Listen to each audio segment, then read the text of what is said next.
Eu quero chamar aqui o pastor Alexandre. Seja bem-vindo, pastor. Que Deus esteja lhe abençoando. Já sei que vocês são de uma família que tem veio missionário na sangue, né? Glória a Deus. Que Deus te abençoe. Eu quero pedir à igreja que esteja estendendo a mão. Nós vamos estar orando pelo pastor. Senhor meu Deus, este é o momento que vamos ouvir a Tua palavra. E este é o vaso que o Senhor vai usar como instrumento hoje, Senhor. Que Teu Espírito Santo, Senhor, tenha total governo sobre a vida dele. E que tudo que ele for falar, Senhor, seja especial para a nossa vida, de maneira que nós possamos sair daqui diferente do que nós entramos. Assim nós oramos e te agradecemos em nome de Jesus. Amém. Obrigado, pastor Paulo. Quanto tempo?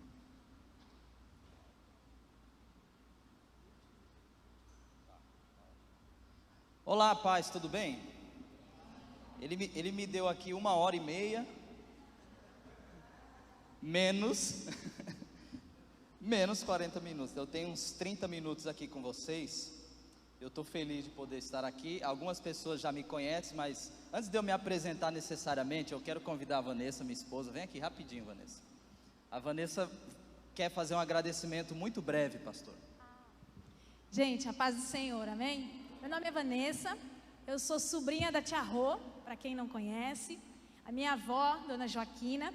E quando eu entrei aqui, eu me lembrei de muitas coisas que eu vivi nesse lugar. Eu cresci aqui na Primeira de São Vicente, toda a minha infância, a minha adolescência foi aqui. Eu queria agradecer ao Senhor pelas sementes que essa igreja plantou na minha vida. Hoje, tantas coisas que eu estou vivendo, foi porque cada palavra do Senhor foi liberada aqui neste lugar, nas Mensageiras dos Reis, na EBF, tantas programações que tinha. E eu quero agradecer muito ao Senhor por esta igreja e dizer para os líderes dessa casa, para o pastor que provavelmente está nos assistindo, que continue perseverando, continue semeando a palavra do Senhor, porque talvez vocês não vejam com os seus olhos, mas essa semente frutifica, e eu sou prova viva disso, e o meu esposo vai falar um pouquinho aqui, e a gente tem frutificado no sertão, abençoando a vida de muitas pessoas, levando o evangelho de Jesus. Então, muito obrigada pela vida de cada líder, de cada pessoa que tem gastado a sua vida levando as boas novas de Jesus, tá bom? Deus abençoe. Amém. Bom, e eu fui muito beneficiado por isso, né, pastor? Então, fiquei feliz também por isso. Então, nós estamos felizes. Meu nome é Alexandre Silva, vou fazer 32 anos agora, no dia 30 de dezembro. Então, estou aberto a presentes. E nós temos aqui 3 filhos, tá? A Vitória, o Andrews e o Enzo, tá na classinha. Nós temos vivido no Ministério Tempo Integral fazem 5 anos agora. Passamos 4 anos no sertão do Pernambuco, de 2016 a 2019, implantando uma igreja lá. E voltamos agora no ano de 2020, iniciamos uma transição na nossa comunidade. E em janeiro de 2021, agora no próximo dia 10, eu estou embarcando novamente, só que agora para Juazeiro do Norte, Ceará. E lá nós vamos nos unir ao Movimento Nacional de Evangelização do Sertão Nordestino. Vou trabalhar junto ao pastor Jonathan. Alguém conhece o pastor Jonathan aqui? Fundador da Missão Antioquia, do Vale da Bênção. Então algumas pessoas aqui conhecem. E Deus nos entregou esse desafio para esse próximo ano. E a gente está empolgado com isso, viu, pastor Paulo? Nós estamos querendo viver aquilo que Deus tem proposto ao nosso coração. Bom, como eu tenho um tempo razoável, antes de falar das nossas missões, ou de tudo aquilo que de fato a gente já desenvolveu, ou algum tipo de experiência, como também as necessidades, eu já agradeço o pastor Dene, ele falou que ia me assistir pela internet. Então, obrigado pelo convite. Ele me deu liberdade de compartilhar algumas necessidades, mas eu acho que vai ser mais sensato eu compartilhar a palavra e depois, se houver tempo de púlpito, eu falo. Se não, eu fico aqui depois do culto e a gente conversa, se você tiver dúvida sobre aquilo que eu vou compartilhar ou sobre a missão em si. Amém? Quero dizer que eu estou empolgado para compartilhar aquilo que Deus colocou no meu coração, viu? Estou empolgado e eu creio que Deus vai falar muito com você. Abra comigo a sua Bíblia em Hebreus. E se você é daquele bem esperto ou aquela pessoa bem esperta, se eu disser capítulo 11, você já vai entender o que eu quero compartilhar com você hoje. O pessoal da mídia já colocou o primeiro banner ali, e aquele é o nosso tema dessa noite: fé em meio às incertezas. O que é que nós temos vivido basicamente no ano de 2020? Se não incertezas, se não em apreensão. O que é que nós estamos esperando para 2021, se não que algumas incertezas permeiem o nosso dia a dia? Quem concorda com isso aqui? Pastor Alexandre, diante das incertezas, a nossa postura básica deve ser a fé? Sim, eu creio.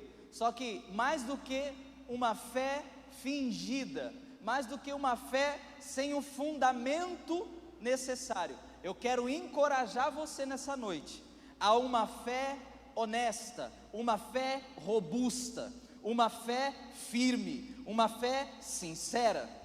No início do ano, quando nós começamos a viver as notícias que percorrem aí os telejornais, uma mensagem veio ao meu coração enquanto eu tinha o meu tempo com Deus, e Deus me dizia: fortaleça a fé do meu povo, leve o meu povo a ter uma fé robusta.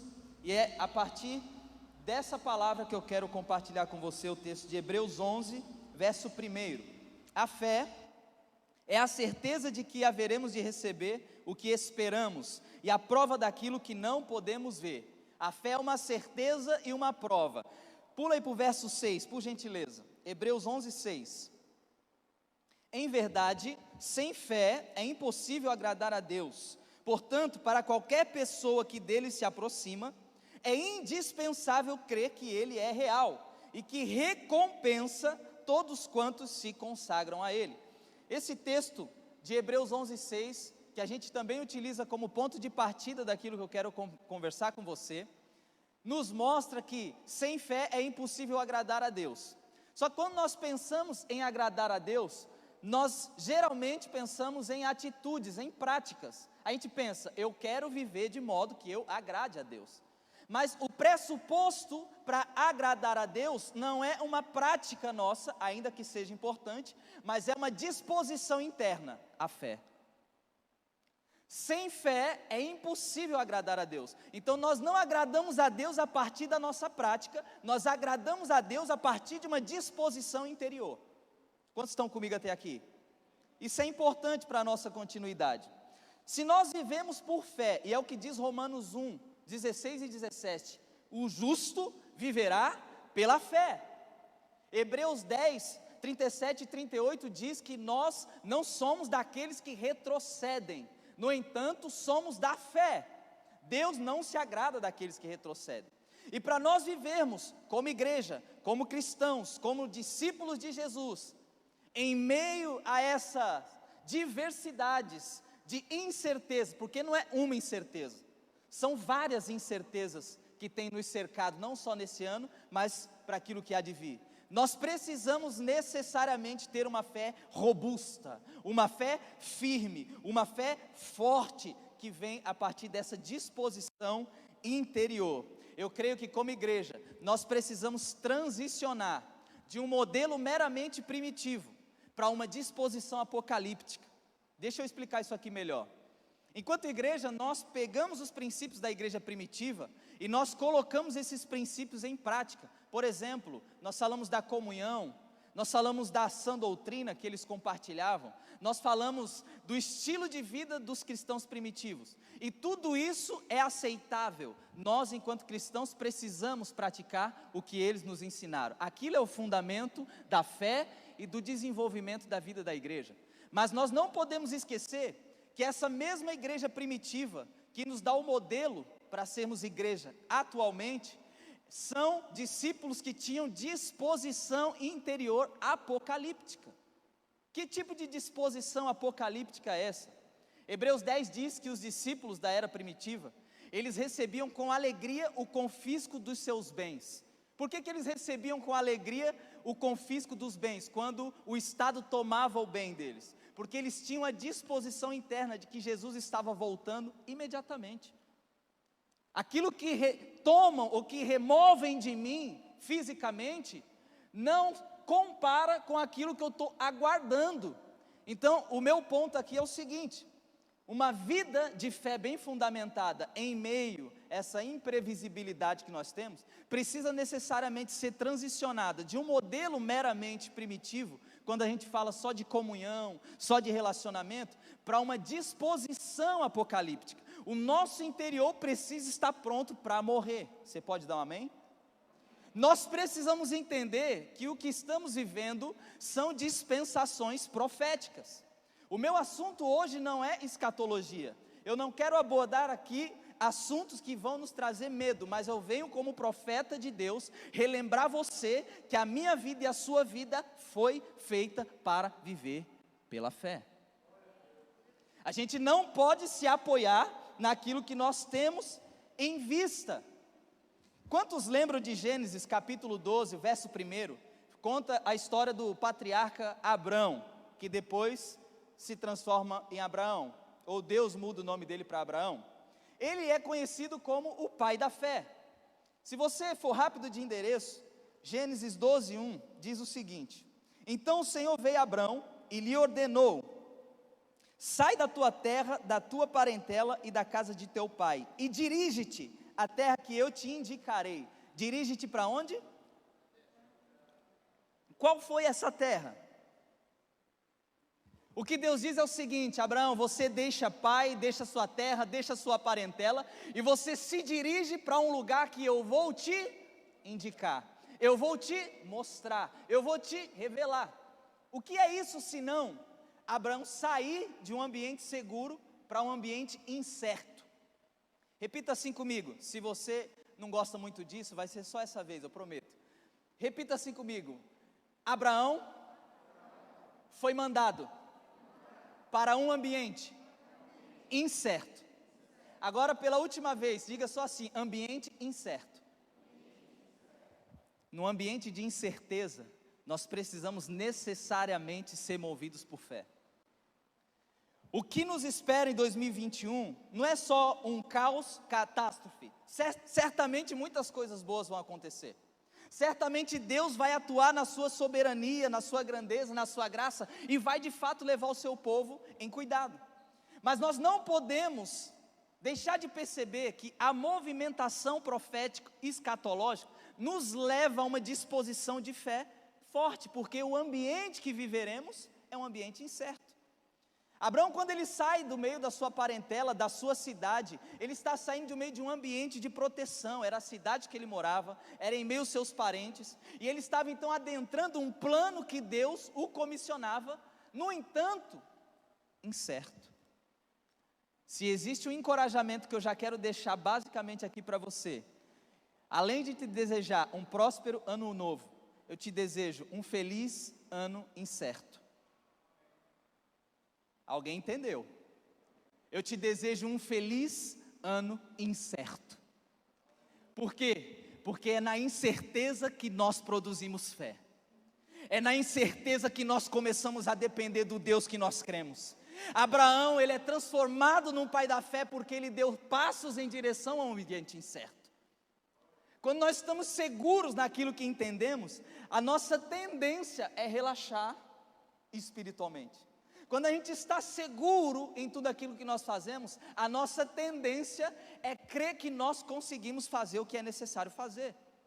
E aqui não é uma apologia contra as habilidades e os talentos, mas é potencializar a dependência da presença de Deus. Dois tipos de fé basicamente podem tomar a nossa vida, e aqui está o perigo. Próximo slide, por favor. 1 Timóteo capítulo 1, verso 5. Diz assim, o alvo dessa orientação é o amor que procede de um coração puro, de uma boa consciência e de uma fé não fingida. Preste atenção, o apóstolo Paulo fala a Timóteo, seu filho espiritual, que existe uma fé não fingida, na vida de Timóteo. Olha 2 Timóteo, capítulo 1, verso 5. Estou indo um pouco adiante só para ganhar tempo. Da mesma forma, trago na lembrança sua fé não fingida, que primeiro habitou em sua avó Lóide e em sua mãe Eunice, e estou convencido de que também habita em ti. Ao falarmos de fé, eu quero trazer para você, com esses dois textos que eu acabei de citar, que se existe uma fé fingida, logo, pela lógica, nós podemos subentender que existe uma fé fingida. O que o apóstolo Paulo está orientando a seu filho Timóteo é o seguinte: eu sei que existe uma fé genuína no seu interior, eu sei que existe uma fé sincera.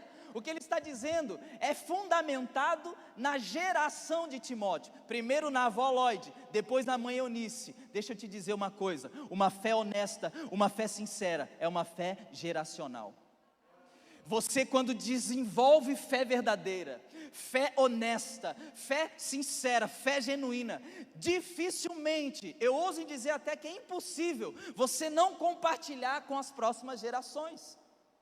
Então, se nós precisamos de uma fé robusta para viver as incertezas da vida, nós precisamos reavaliar que tipo de fé existe em nós. Se o apóstolo Paulo orienta seu filho Timóteo a desenvolver uma fé não fingida, e ele reconhece: eu sei que essa fé que habita em ti não é fingida, ele está dizendo o seguinte: existe pressuposto para nós vivermos enganados.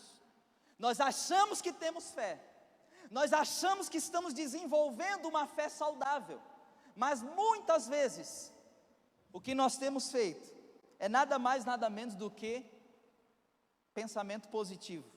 E não muda em nada da autoajuda. Pastor Alexandre, você é contra pensamento positivo? De forma alguma. Tem algum psicanalista, psicólogo aqui? Não? De forma alguma. E eu creio que o nosso cérebro precisa necessariamente ser encorajado constantemente com palavras positivas. Mas entenda, autoajuda e palavra positiva não é o mesmo que fé sincera e fé genuína. Eu quero encorajar essa comunidade a desenvolver essa fé genuína de forma que não seja um empecilho para você enfrentar com fé ousada, com fé corajosa, as incertezas da vida. Alexandre, Abraão foi o nosso pai da fé, sim, é o que a Bíblia diz. Agora, olha o que Romanos 4, a partir do verso 16, fala de Abraão como modelo de fé. Romanos 4,16. Próximo slide, por favor. Por esse motivo, a promessa procede da fé, para que seja de acordo com a graça, a fim de que a promessa seja garantida a toda a descendência de Abraão, não somente a que é da lei, mas igualmente a que é da fé que Abraão teve, Ele, portanto, é o pai de todos nós. Mais uma vez aqui a fé geracional. A fé de Abraão alcança os discípulos de Jesus hoje. O texto diz que ele é o pai da fé. Mais uma vez é importante enfatizar isso. Nós temos um modelo a seguir. De fato, o Novo Testamento traz Jesus como o homem perfeito, o varão perfeito. E nós olharmos para a vida de Jesus e enxergar o desenvolvimento da fé de Jesus. Ora, a fé de Jesus enquanto Deus. Você já parou para pensar nisso? Que Jesus, enquanto Deus, se esvazia da sua glória, Ele se encarna e precisa necessariamente passar pelos processos que nós passamos? Eu consigo enxergar um Jesus homem desenvolvendo fé. Eu consigo enxergar Jesus como modelo da fé. Mas eu quero usar Abraão aqui exatamente por causa da disposição do texto que nos permite extrair aqui alguns princípios. Se nós precisamos de fé genuína para viver essas adversidades ou esses ambientes incertos, nós precisamos saber em quem depositamos a fé. Ora, está óbvio. Olha o que o texto diz, verso 17 de Romanos 4. Como está escrito: eu o constituí pai de muitas nações. Ele é o nosso pai aos olhos de Deus, em quem Abraão depositou a sua? Em quem nós temos que depositar a fé? Em Deus. Sabe o que eu acho interessante? Muitas pessoas têm fé, só que elas canalizam a fé erroneamente. O que mais que nós precisamos entender? Por que dá para a gente aplicar a fé e centralizar a fé em Deus? 4,17 de Romanos. O Deus que dá vida aos mortos e convoca à existência elementos inexistentes como se existissem. Nós podemos depositar nossa fé em Deus porque Deus faz acontecer do nada. Deus tem poder para trazer à existência coisas que não existem como se elas já existissem. Nós podemos ter uma fé confiante no Deus que servimos, porque Deus disse: haja luz, e houve luz. Alguém já disse, pastor, que Deus disse: haja luz e hageu. Alguém pegou o trocadilho? Deus é poderoso para criar a partir do nada. Nós podemos depositar nossa fé em Deus, porque Deus traz à existência coisas que não existem como se elas já existissem. O que é que precisa ser trazido à existência na minha vida e na sua vida hoje? Se é essa fé genuína, que por algum motivo você acha que perdeu ou está fragilizada, se é uma confiança autêntica, Deus é poderoso para trazer à existência. Meus irmãos, o encorajamento nessa noite é de que uma fé ousada, uma fé robusta, vai nos ajudar, vai contribuir para nós vivermos os períodos de incertezas. Meus irmãos, nós não podemos caminhar por aquilo que nós vemos. Nós não podemos caminhar pelo noticiário. Nós não podemos caminhar por aquilo que a mídia tem dito. Nós precisamos certamente ser prudentes. Nós precisamos ter sensatez. Nós precisamos ser daqueles que avaliam todas as coisas. Mas veja, não nos enganemos. Não vamos camuflar incredulidade na roupagem de prudência. Meus irmãos, me entendam. Não vamos fingir que somos sensatos e prudentes, quando na verdade nós estamos sendo incrédulos e com dúvida daquilo que Deus pode fazer. Quantos estão entendendo isso aqui? O desejo do meu coração nessa noite não é apontar dedo e dizer quem está certo e quem está errado, e dizer que ninguém tem fé, ou que a fé de todo mundo está errada, porque eu também estou no processo.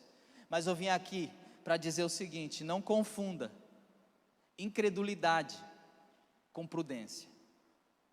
Não confunda zelo com dúvida, porque muitas vezes a gente quer ser tão polido, tão racional, tudo bem explicadinho, quando na verdade, na essência de quem nós somos, a fé se esvaiu, é incredulidade. O encorajamento bíblico é para que nós possamos então desenvolver uma fé robusta, uma fé firme, uma fé sincera, para que então a gente atravesse o que tiver que atravessar. A disposição apocalíptica precisa estar no nosso interior. Nós não somos dessa terra, nós não somos desse mundo, nós estamos de passagem. Existe um céu, existe uma eternidade, e é para lá que nós vamos por intermédio de Jesus. Então não dá para a gente simplesmente olhar as incertezas da vida, as incertezas dos telejornais, a manipulação, a alienação, e simplesmente dizer: ai meu Deus, o mundo está cruel, ai é o apocalipse. Glória a Deus por muitas coisas que têm acontecido. A ciência tem comprovado a Bíblia, mês após mês, ano após ano, meus irmãos. Os fatos históricos, fatos proféticos têm sido comprovados. Quero partir então para o final. Algumas características de alguém que tem fé robusta em meio às incertezas da vida. Primeiro, essa pessoa crê na promessa contra todos os prognósticos desfavoráveis. Olha o que está escrito em Romanos 4,18. Abraão, crendo, esperou contra todos os prognósticos desfavoráveis, tornando-se assim pai de muitas nações, como ficou registrado a seu respeito, assim será a sua descendência. Vocês lembram qual era a promessa de Deus para Abraão e Sara? Que ele teria um? Agora, lembra que Sara se riu, pastor? Ela riu quando Deus disse.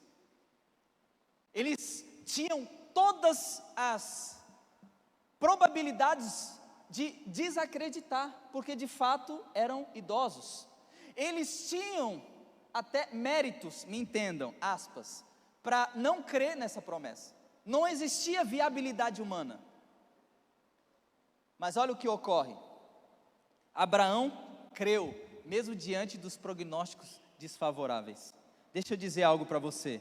É desfavorável o que você tem pensado, o que tem acontecido? O seu pensamento muitas vezes está em turbulência, você tem tido medo, você está inseguro ou insegura. Creia, mesmo quando tudo diz que não, mesmo diante de um prognóstico desfavorável, eu vim aqui para te dizer: você tem um Deus poderoso, que cria, que traz à tona a partir do nada. Olha só, uma outra característica de alguém que tem uma fé robusta, que vai conseguir atravessar esses períodos de incerteza: não desfalece na fé, mesmo reconhecendo a sua limitação física. Olha o texto de Romanos 4,19: sem desfalecer na fé, Abraão reconheceu que seu corpo físico perdera a vitalidade de outrora, pois já contava cerca de 100 anos de idade, e que também o ventre de Sara não tinha vigor no passado. Veja, ele reconhece que não tem vitalidade, mas sem desfalecer na fé.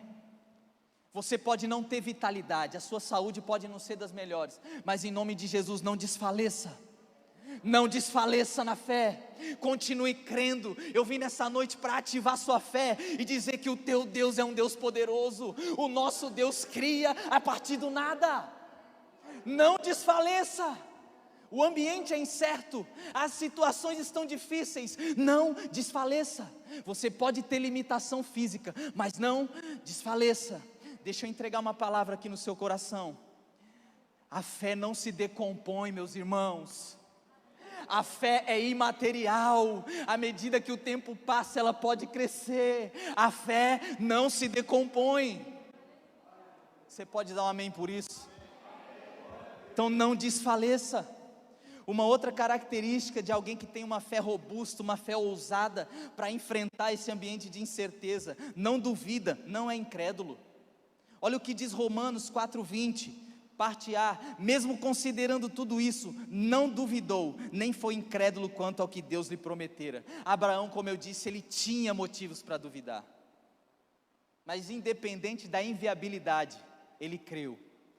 Creia, não seja incrédulo, não duvide. Você tem um Deus poderoso. Deus é poderoso para fazer infinitamente mais do que tudo quanto pedimos ou pensamos, segundo o seu poder que opera em... Ele opera em quem? Meus irmãos, esse poder opera em nós. O poder é dele, mas opera em nós. O poder é dele, mas opera em nós. Então não seja incrédulo, creia. Mesmo que o ambiente seja incerto, mesmo que as incertezas venham. Ai, mas eu estou desempregado, mas está difícil, eu não sei se eu vou conseguir pagar a escola, eu não sei se eu vou conseguir pagar a faculdade, o meu aluguel. Deixa eu te dizer algo: não duvide do poder do teu Deus. Faça de tudo para ser honesto, mantenha em dia sua integridade. Se você estiver com pendência, procure as pessoas que você deve e coloque diante de Deus, mas não duvide. Deus pode te surpreender. E por fim, uma outra característica de alguém que tem uma fé robusta: pela fé se fortalece. Romanos 4,20. Mas pela fé Abraão se fortaleceu, oferecendo glória a Deus. Como é que ele se fortaleceu? Oferecendo, estando absolutamente convicto de que ele era poderoso. Eu não aguento isso aqui, meus irmãos. Olha isso aqui: estando absolutamente convicto de que Deus era poderoso para realizar o que havia prometido. Não existe espaço para incredulidade mais no meio do povo de Deus, meus irmãos. Nós precisamos estar absolutamente convictos de que Deus é poderoso de fazer e cumprir o que Ele prometeu. Eu concluo dizendo a você que uma fé ousada, uma fé robusta para esse período de incerteza pode ser desenvolvida. Olha o que diz Romanos capítulo 12, verso 3: Porquanto pela graça que me foi concedida, exorto a cada um dentre vós que não considere a si mesmo além do que convém, mas ao contrário, tenha uma autoimagem equilibrada, de acordo com a medida da fé que Deus lhe proporcionou. Meus irmãos, é sabido teologicamente que cada pessoa recebe uma medida de fé comum, mas nós também entendemos bíblica e teologicamente que a fé comum que recebemos pela graça pode ser desenvolvida. Você recebe uma medida de fé. Nós cremos que nós jamais buscaríamos a Deus se Deus não tivesse dado o pontapé inicial na relação. Você crê assim? Foi Deus quem planejou e quem sonhou com o homem. Efésios capítulo 1, versos 3 e 4 diz que Deus nos elegeu nele mesmo, antes da fundação do mundo, para que nós fôssemos santos e irrepreensíveis na sua presença. Logo, essa eleição, esse pensamento, o ponto de partida da relação é divino e não humano. Deus nos escolhe nele mesmo.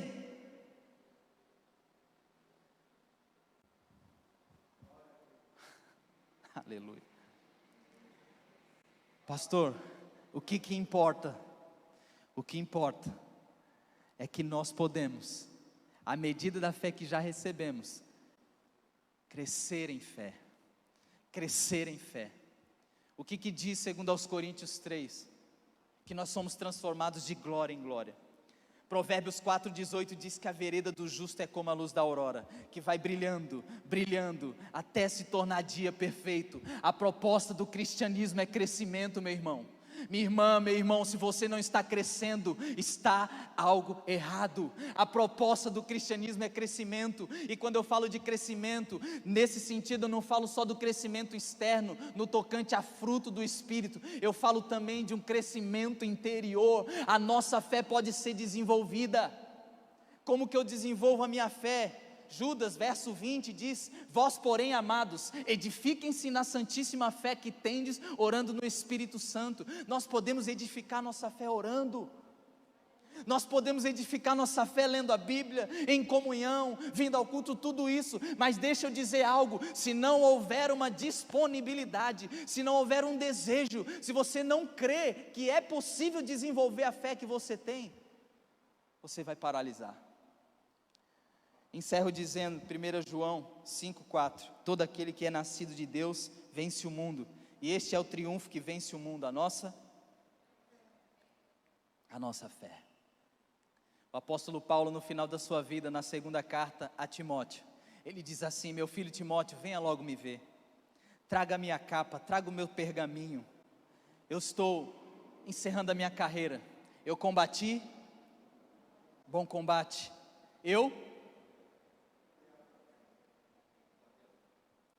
Por que ele guardou a fé, pastor?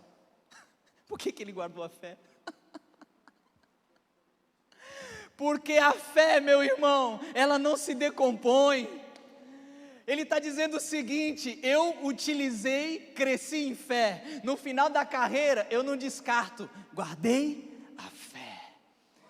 Eu profetizo em nome de Jesus, que na primeira igreja batista aqui de São Vicente, os irmãos e as irmãs vão combater o bom combate, e lá no final vão dizer assim: guardei a fé. Deus abençoe você. Obrigado, Senhor, pela tua palavra. Obrigado pelo teu favor.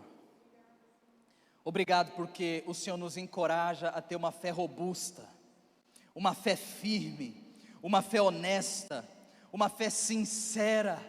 Ó Deus, nós precisamos de Ti. Espírito Santo, nós precisamos do Senhor nos ajudando. Nos ajuda nesse período de incerteza, nesse próximo ano que está por vir, a desenvolver nossa fé, crendo que Tu és poderoso, crendo na atuação do Seu poder. Nós queremos ter uma fé robusta como igreja, nós queremos ter uma fé firme, uma fé ousada, uma fé corajosa.